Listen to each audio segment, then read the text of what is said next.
Before we dive in, we want to remind you that this podcast is for informational purposes only. We're here to share insights and ideas to help you think about your financial future, but this is not investment advice. Always consult with a financial professional before making any decisions regarding your money. Every once in a while, someone comes along and shocks the establishment with a new innovation in a tired industry. From the movie Moneyball, here's how Boston Red Sox owner John Henry put it. Really, what it's threatening is their livelihoods, their jobs. It's threatening the way they do things. And every time that happens, whether it's the government, a way of doing business, or whatever, the people who are holding the reins, they have their hands on the switch, they go batshit crazy. Hello, I'm Chris Collins, your host. In this podcast, we dive into stories of innovation, resilience, and what it takes to shake up an industry. Joining me is my co-host and resident small business expert, Dennis Siggins, or as he's known on the Cape and Islands, Bobby Downspout. Dennis, along with his college roommate Andy Brennan, founded the Cape Cod Gutter Monkeys and transformed the humble task of gutter cleaning into a thriving multi-million-dollar business that redefined the game. Together, we'll uncover the strategies, lessons, and inspirations behind building and growing a successful business. So whether you're here for business insights, inspiration, or just a great story, you're in the right place. Grab a cup of coffee, sit back, relax, and welcome to Monkey Business Radio.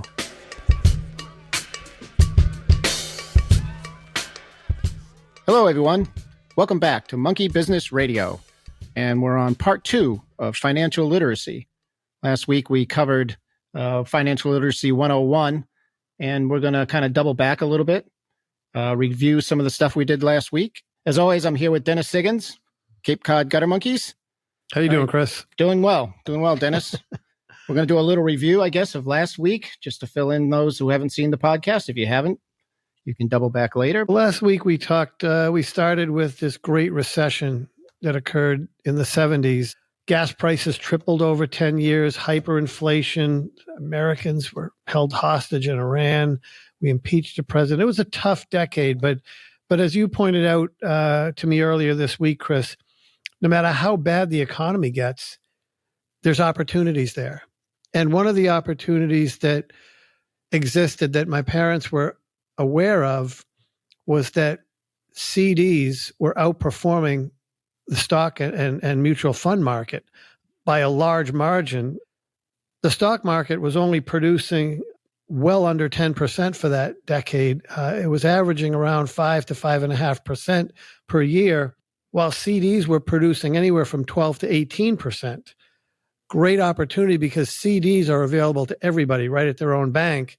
And my mom and dad had all of us kids. I'm one of 6 kids. We were putting our newspaper money, our lawn cutting money, our snow shoveling driveway money. We were loading up on CDs all through the 70s. Just one of the many opportunities that were available. I recall many of my neighbors, my friends' parents, starting small businesses back then, working their full-time jobs Monday to Friday, but starting small businesses on nights and weekends. My parents, who were not wealthy at all, began buying and flipping houses in the 70s. One of my neighbors, Mr. Lineberry, opened one of the first Subaru dealerships in New England. Wonderful opportunities that occurred during one of the most economically devastating decades in the last 100 years. Right. Financial literacy here really adds to your ability to seize opportunities that you wouldn't otherwise see. Most people can throw their hands up in the air and say, well, nothing I can do about this. This is the worst. Other people see opportunity there, but it takes this knowledge, it takes this financial literacy. And we were blessed to have good parents. Our parents were from the Depression era. So yeah. They'd been through were. it.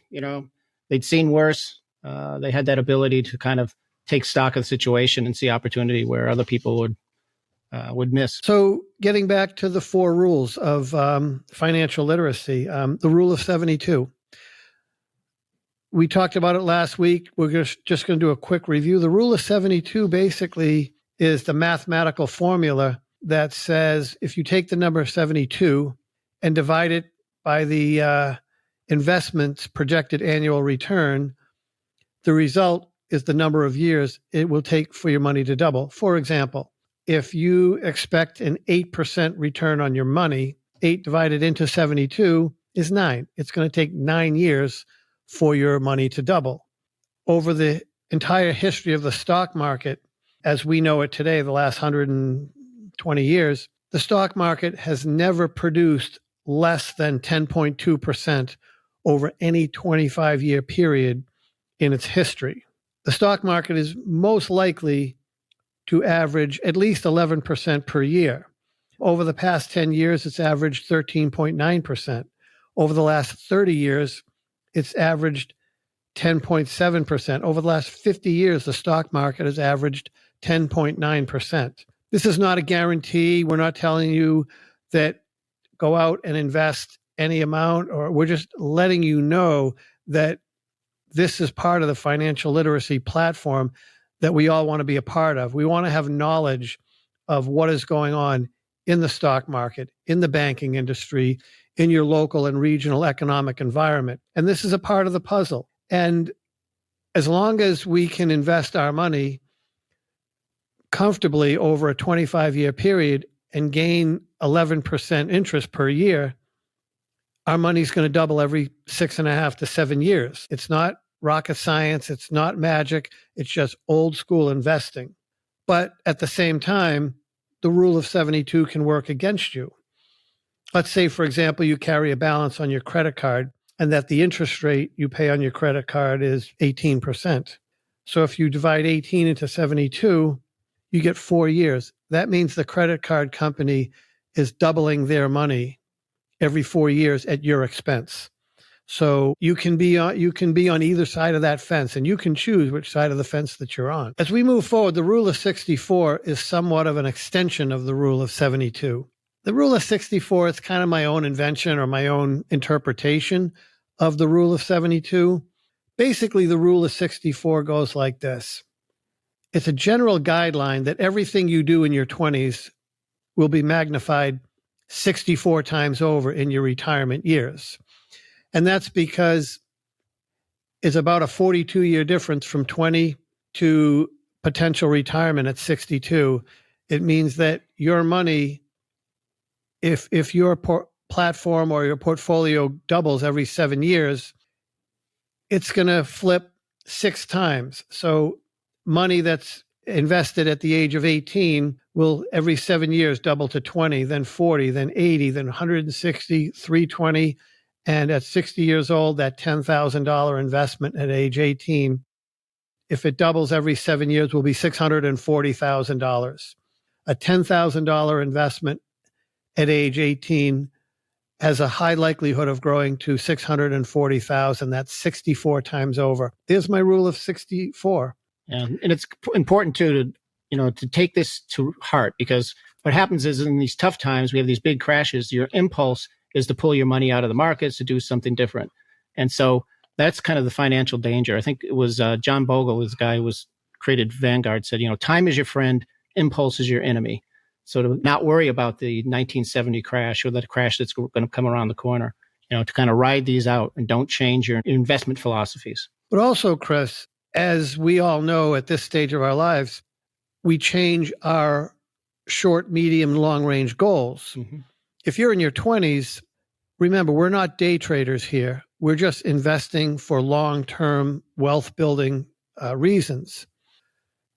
As we approach our retirement years, we start to move some of our index funds and mutual funds into much more conservative funds that maybe don't have the same upside potential, but have a lot of downside protection in case of a crash. But what I think I agree with what you say, don't panic. Right. We've been through the 2008 crash.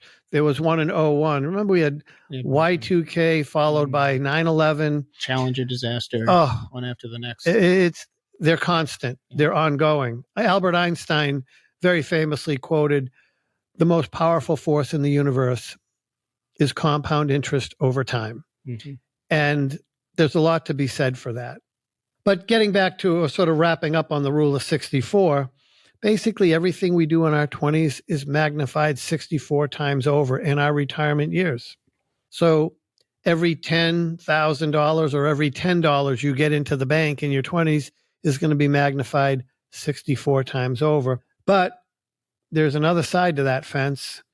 The rule of 64 can also work against you. A single $10 pack of cigarettes in your 20s is $640 that you don't have in your retirement years.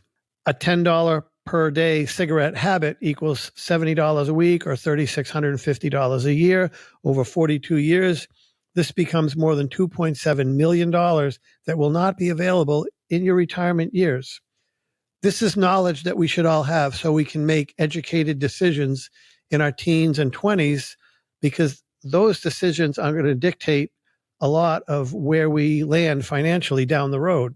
And it's a simple matter of economics and the rule of 72. So being financially prepared is just knowing this stuff. Be aware of these two rules, the rule of 72 and the rule of 64, and how it applies to you. Some people go to where the puck is. I want to go to where the puck is going to be when I get there. Keep your eye on the future and make good decisions in your younger years. All right. Sounds good. So that's kind of a review of last week. I think we're going to introduce a couple of new concepts here. I think the first one you wanted to kick off with is 80-20 rule.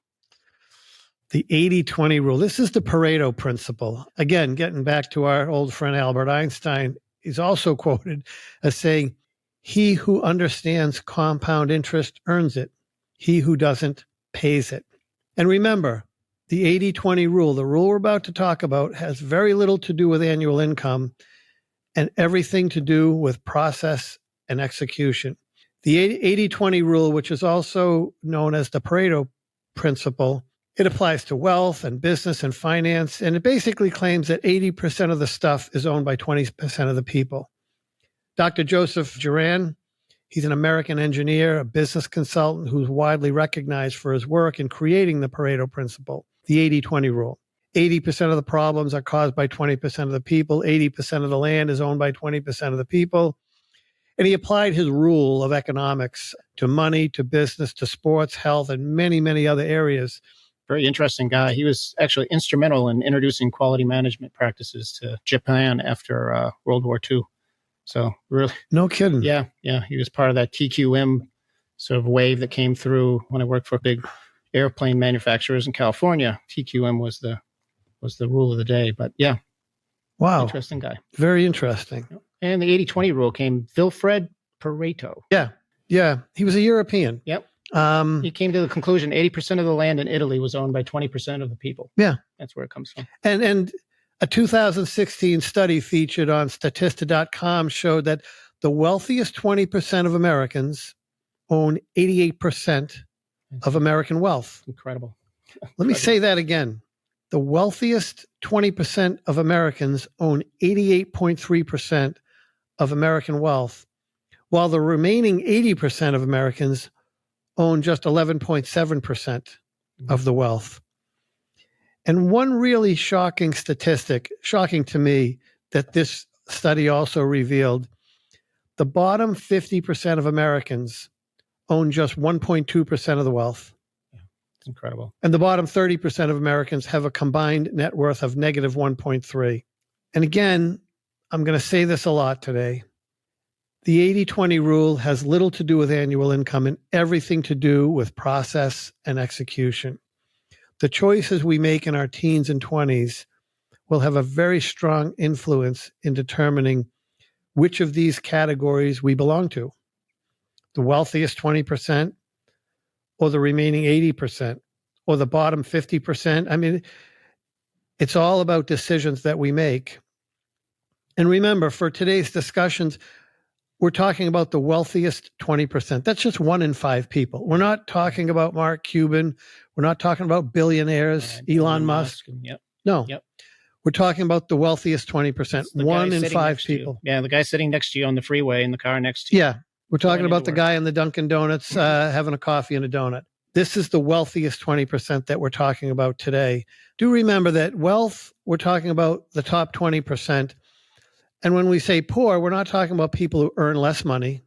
We're talking about poor being the people who don't have a financial process in place, so their money tends to not stay with them. Right. They tend to go through their money quicker. By following these principles and being financially literate, you can choose which category you can be in. Now, there's always outside, things that can happen to you in your life and things like that. We're not ignoring those. But what we're saying is it's a choice. the choice because of your financial literacy. What are the things you're going to do to try to achieve being in that upper 50%? Chris, I want to talk about income. Many different types of income. Earned income. Earned income is money received as pay for the work we perform, such as wages, salaries, bonuses, commissions, income. It's the hardest to come by because we got to go out there every day and earn it. Yep. And when you do, it's taxed at the highest rate of all the incomes. Yes. Yep. And that's a variable within itself. Within that earned income, we're going to talk about disposable or discretionary income. Discretionary income is the amount of money left over after all your household necessities are paid.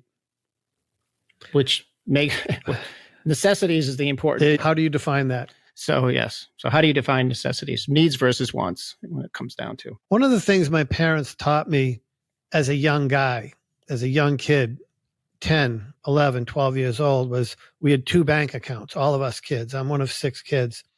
We all cut lawns and we all shoveled driveways and we all did yard cleanups and painting of fences and just odd jobs. And then we all had regular jobs too.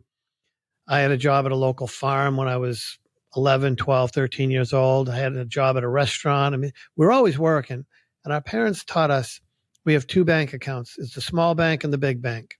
And half the money goes to the big bank, half the money to the small bank account. And the small bank, we could use that for anything we wanted. And the big bank was for college.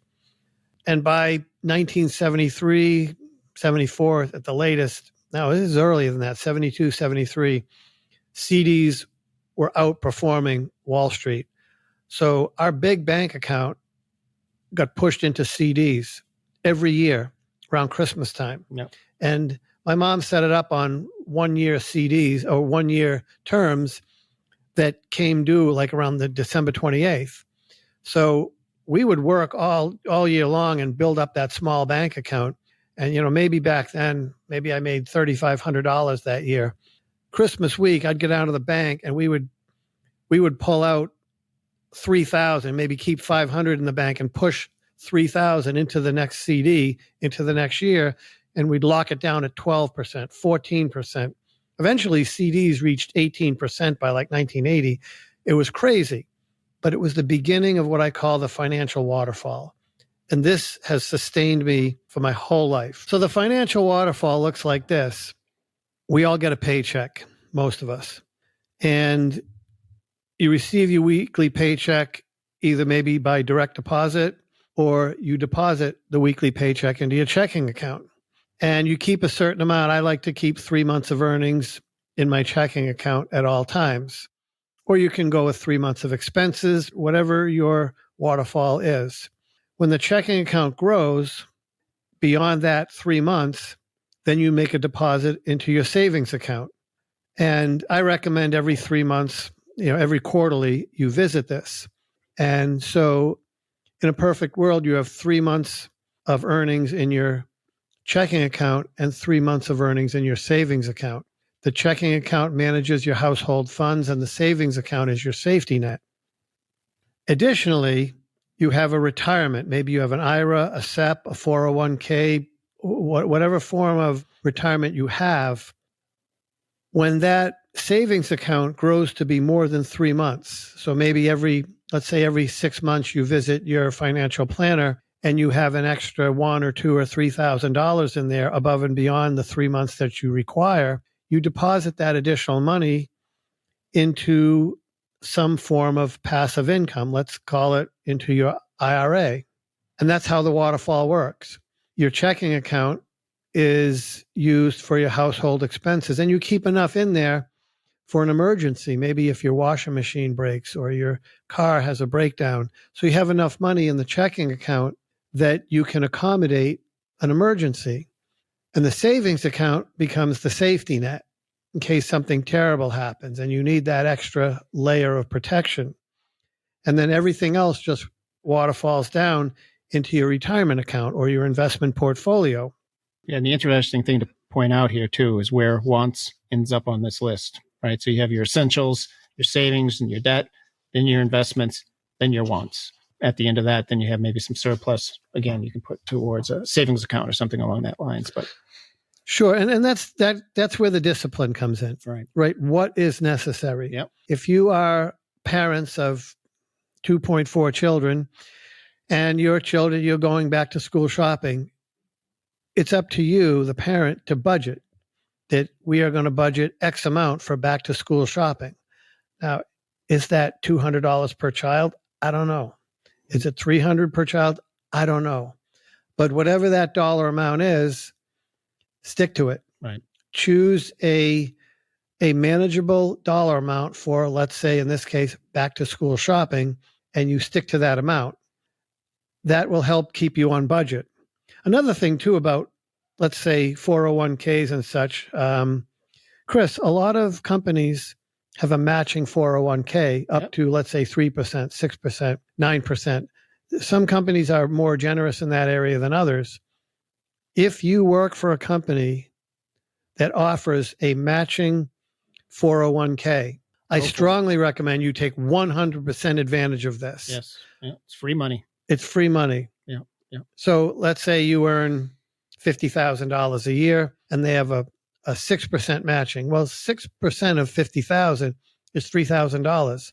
If you invest $3,000 of your pay, the company matching program will kick in another $3,000. It means your investment just doubled in one day. That's right. It's guaranteed to double. There's nothing else out there like it.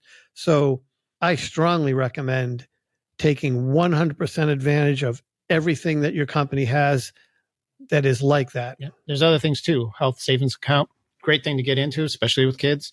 Comes off your income before it gets to taxes. So you're not paying taxes on that amount. There's a lot of other things. Maximize all your deductions too. Just look at your W-4 form. People make big mistakes on W-4 forms. They pay way too much tax way too early. Government holds on to it. You might get it back, but you might not if you don't fill out your taxes correctly either. So, check your W-4 as well. And just continuing on good financial habits, Chris, credit cards. Don't let them run over into the next month. Pay that credit card off every month. Mm-hmm. Don't use your credit card as your safety net. The credit card is a financial tool. Use it as such. Take advantages of the, you do that, then you take advantages of the points. Yeah, absolutely. Again, I fly on Southwest Airlines because we use a card, Southwest Airline card. We pay everything on that card and we get free flights. So yeah, use your credit cards properly. Don't ever carry a balance. This is one of my favorite financial tools. Physically walk into your bank once a week, once every 2 weeks, whatever is necessary. We've become accustomed to e-banking. Everything's just direct deposited, automatic withdrawal. I got to tell you, I still walk into my bank once a week. And every once in a while, I'll run into a unique situation. And you know what? They all know me personally. And we can navigate any situation over there because they know who I am. Yeah. Walk into your bank once a week. Yeah, they also have very good financial help there too. Yeah, they do. Questions or whatever about what you should be doing, you can go in there and review your finances with them. They usually have a CFP in there that can help you out. CFP is a certified financial planner. Yep, they usually have a guy in there that can help you out. Very low cost, if any cost. I've always used the financial planner from my bank. That's interesting. And it's that simple. I never thought of it really until we were preparing for this podcast. But started reading up a little bit about it. It's a staple of my life. Absolutely. I went in there the other day. We had some things we had to do. And Tim and I are on a first name basis. Again, walk into your bank. Get to know those people. Opportunities will present themselves to you simply by knowing these kind of people. Don't complicate your investing. Keep it simple. Okay. Don't get overly fancy on your technology. Use one financial planner. You don't need 3 or 4. Remember, unless you're a real true stock investor, a day trader, anybody like that, which 99.9% of us are not, then you're all investing in the same stuff. We're all investing in the stock market, the Dow, the NASDAQ, the S&P, and we're all investing in American funds. It's just which ones do you invest in and how do you approach it? Find a good financial planner that shares your strategy and your philosophy. Don't complicate it. I check my progress. I check my platform quarterly. I don't visit it monthly weekly, daily. Absolutely do not. I just check it quarterly. We make minor adjustments as needed, and that's it. Focus on your strength. Play in your own sandbox. My strength is my company. That's where I can have the most influence, not just on my company and my coworkers, but also on my financial platform. A lot of my personal wealth, if you will, is wrapped up in the companies that I own. And that's where I spend the most amount of time because I am an expert at that. Mm-hmm. I'm not an expert on Wall Street. Absolutely not an expert on Wall Street. I'm not an expert investor. Oh. That's why I use mutual funds and index funds, real simple, basic, conservative processes. And again, Chris, what about panic, right? Yep. I've experienced this in my life. I know, and it's interesting to get into sort of like how you relate to money. I know personally that I am too emotional about money, too emotional about vesting. So I'm better off not being so daily involved in my financial, status at the moment. So for me, I do about, twice a year, maybe I'll go to a financial guy and we'll review my accounts. And I'm much better off doing that because I know I should not be in there, kind of monkeying around, because when the does hit the fan, which it has quite a bit in the last in our lifetime, years, it is. I'm just too emotional about it. So yeah, for me, these rules are very important. And I wish I knew a lot of them actually years and years before. It would have been a big help in some of those panics. Well, and that's the beauty of learning things when you're young. Nobody learns skateboarding at the age of 50, right? Mm-hmm. No. Kids learn to skateboard when they're 5. Right. Before they learn to do it before they're afraid of getting hurt. Right. Yeah. It keeps coming back to that. The earlier you learn these things. Oh my gosh. It's so much important. But on the other hand, also, we always have to make the point, you're never too late. Never too late. So if you don't know these rules and you're older, you've got a couple kids, whatever is going on in your life, it's never too late to start implementing these. You don't have as much runway, but at the same time, you'll be far better off than not. And your kids and grandkids will too. Yeah. Yeah. That's right. And they'll pick it up. My final rule, one of my favorite rules of life, is the 20-minute rule. This is the belief that dedicating 20 minutes each day to a task will eventually result in your becoming proficient at that task. Imagine if you could dedicate 20 minutes a day to playing the guitar. Mm-hmm. You play a guitar, right? I do play the guitar. Yeah. I wish I had 20 minutes every day, but right. I should. And I play the guitar too, and I haven't much recently, but to me, it started 20 minutes a day. Mm-hmm. That's how I learned, 20 minutes a day. Shooting pool, exercising. Eventually, if you exercise, your 20-minute, maybe 2.5 mile run will turn into a 25 and a 30-mile run. You get the idea. You start playing your musical instrument 20 minutes a day, and maybe down the road you can't play it 20 minutes every day, but you jam for 2 hours on Saturday. You grow into it. Right. And imagine now what you could accomplish if you simply dedicated 20 minutes a day to your financial future. Right. 20 minutes a day, 5 days a week. Yep. And there's plenty of places to go. There's all sorts of, there's podcasts like this. There's websites, there's books to read. I think we threw a couple of books out last week. The Wealthy Barber was one that my dad gave me. Yeah. Fabulous book. Really, really great book. Things like that. So yeah, there's a lot of resources out there for you. Just spend 20 minutes a day. Well, and again, if you need to begin at square one, it's the creation and management of your household budget. And all that takes is a friend, a mom, a dad, a family friend, someone to help you create a budget that's designed around your income and your needs. And what this will do is it'll give you the platform to create discretionary or disposable income. Mm-hmm. If you're a person who lives paycheck to paycheck, you may believe that paycheck is designed to cover all your expenses every month. But if you find living paycheck to paycheck is very uncomfortable, which it probably is, ask a friend. You don't need a rocket scientist. You don't need a certified financial planner or a CPA to help you do this. A family member, a family friend can help you create and manage a household budget, and this will allow you the platform to create discretionary income, which brings me to the next step, establishing the financial waterfall process so you can begin investing your discretionary income. And that's what we just talked about. You and a friend, after you create and manage your household budget, you've now created a discretionary amount of income that will start building up your checking account. Within 3 to 5 months, there's going to be some extra money there that you're going to need to invest in a savings account. It's not that you're earning a lot of money in a savings or a money market account, but savings and money market accounts are not designed for their investment potential. They're designed as a financial tool. And as you start to grow into that, it's going to take a year or two before that financial waterfall really starts to function. And step 3 of that process, this is when you're going to need to contact or get in contact with a certified financial planner. He's going to help you open up that window to Wall Street. And as Chris and I said earlier, he or she is available at almost every banking institution across this country. They have a CFP in-house. And there's your starting point to get from your checking and savings account to Wall Street. And again, this is all just 20 minutes a day, 5 days a week.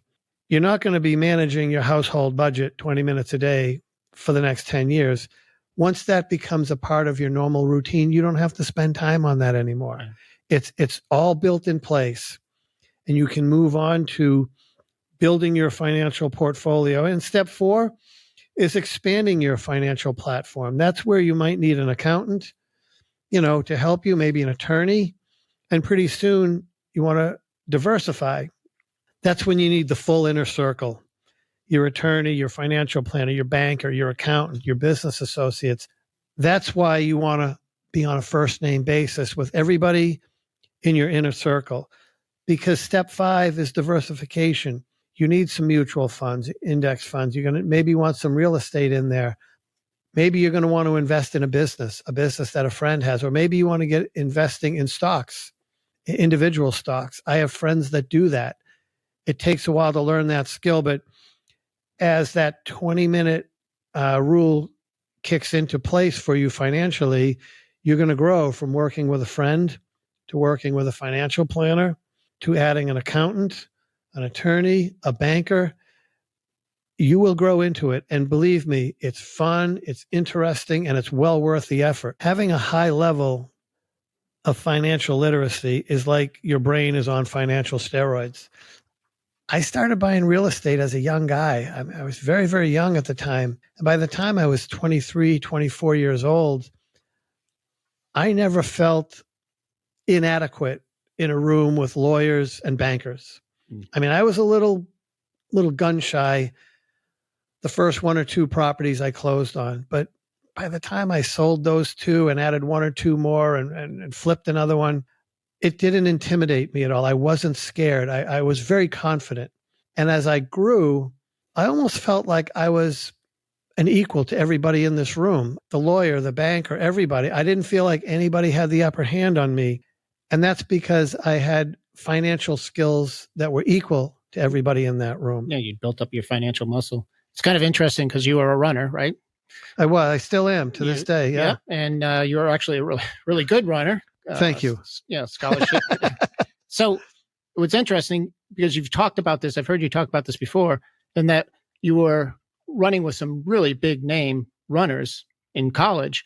And as you built up your running, you became more comfortable running with these guys. Yeah. That you could hang with them. You always talk about how you found that you could hang with these guys you were doing. And it's sort of the same thing in finance, that your ability to start off, you might feel like you're not, you can't hang with these bankers and stuff like that. But after a while, you've built up your financial muscle. Sure. Because if you've owned 8 or 10 properties and maybe you've had 1 or 2 that fall through, the amount of experience that you gain is immeasurable. And by the time I was 28, I really felt like sometimes I was the smartest guy in the room. I'm not so much the smartest guy at everything, but let's face it, if we're here for a closing on this house, this is my world. I want that house, or I'm selling that property. So I had a little bit of an edge over everybody else in the room and that I wanted it more than he or she or they did. Yeah, having a strong financial platform, having great financial literacy, it's a real empowering thing. Mm-hmm.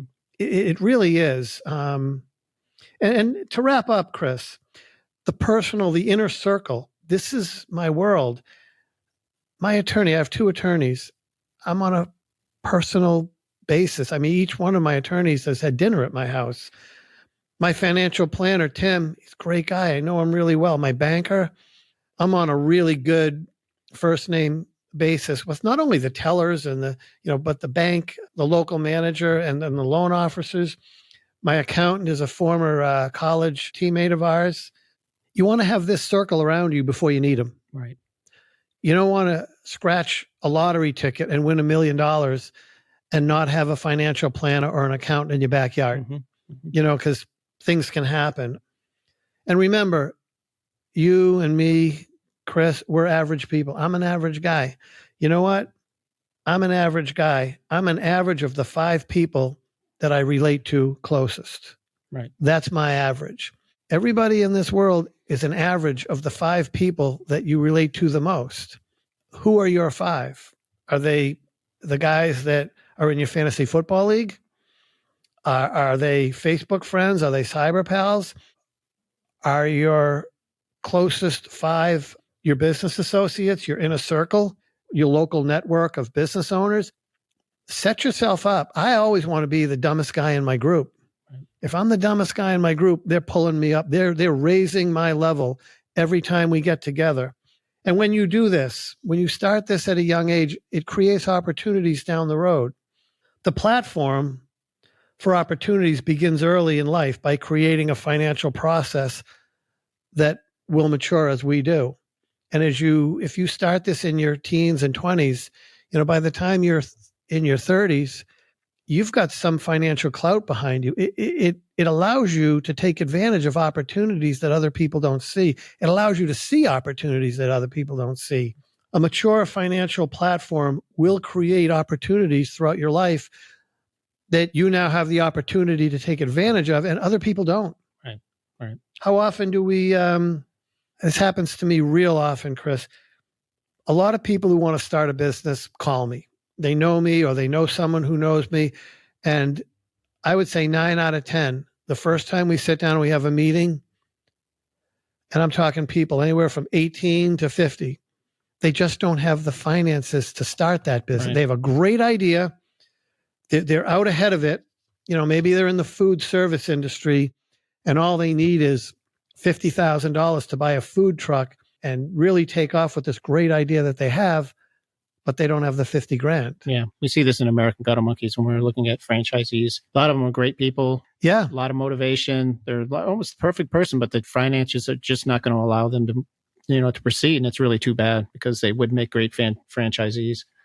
Yeah. I mean, how many times do you see a good real estate deal come out there and you're able to jump on it? Right.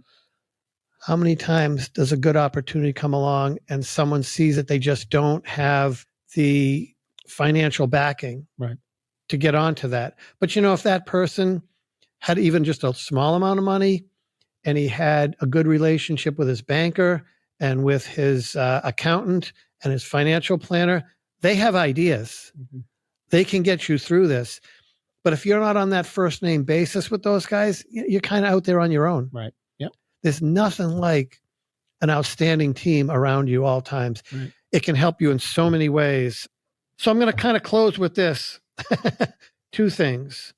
Be financially prepared. Some people go to where the puck is. We want to go to where the puck is going to be when we get there. And the other thing I just sort of want to wrap up with is remember, the 80-20 rule has very little to do with annual income. Very little to do with annual income, but everything to do with process and execution. And on that, let's wrap it up.